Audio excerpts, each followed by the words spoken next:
Right now, there are a lot of folks who are still struggling with the effects of the recession. They're wondering how they deal with an unexpected expense if their car breaks down. They're worried about layoffs. They're not sure if they can help their kids pay for college. And for many families, these challenges were around long before the recession hit in 2007. I ran for president because I believed in an America where ordinary folks could get ahead, where if you worked hard, you could have a better life. That's been my focus since I came into office, and that has to be our focus now. It's one of the reasons why we're working to reduce our nation's deficit. Government has to start living within its means, just like families do.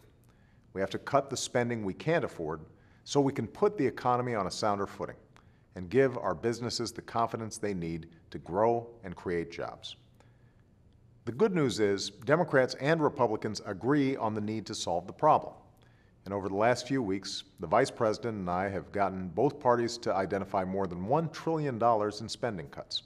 That's trillion with a T. But after a decade in which Washington ran up the country's credit card, we've got to find more savings to get out of the red. That means looking at every program and tax break in the budget, every single one, to find places to cut waste and save money. It means we'll have to start making some tough decisions and scale back worthy programs. And nothing can be off limits, including spending in the tax code, particularly the loopholes that benefit very few individuals and corporations. Now, it would be nice if we could keep every tax break, but we can't afford them. Because if we choose to keep those tax breaks for millionaires and billionaires, or for hedge fund managers and corporate jet owners, or for oil and gas companies pulling in huge profits without our help, then we'll have to make even deeper cuts somewhere else. We've got to say to a student, you don't get a college scholarship. We have to say to a medical researcher, you can't do that cancer research. We might have to tell seniors, you have to pay more for your Medicare. That isn't right, and it isn't smart.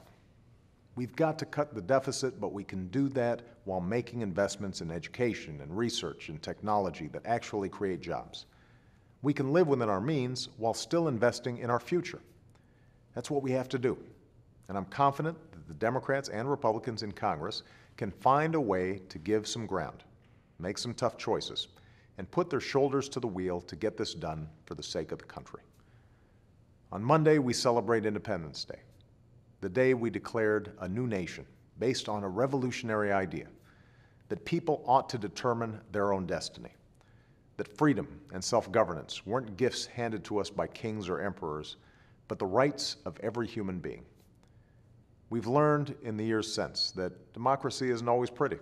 We have arguments, we disagree, but time and again, we've proven that we could come together to solve problems. We remember that while we may not see eye to eye on everything, we share a love for this country and a faith in its future. That's the spirit we need to harness now. That's how we'll meet this challenge, and that's how we'll reach a brighter day. Thanks for listening, and have a wonderful 4th of July.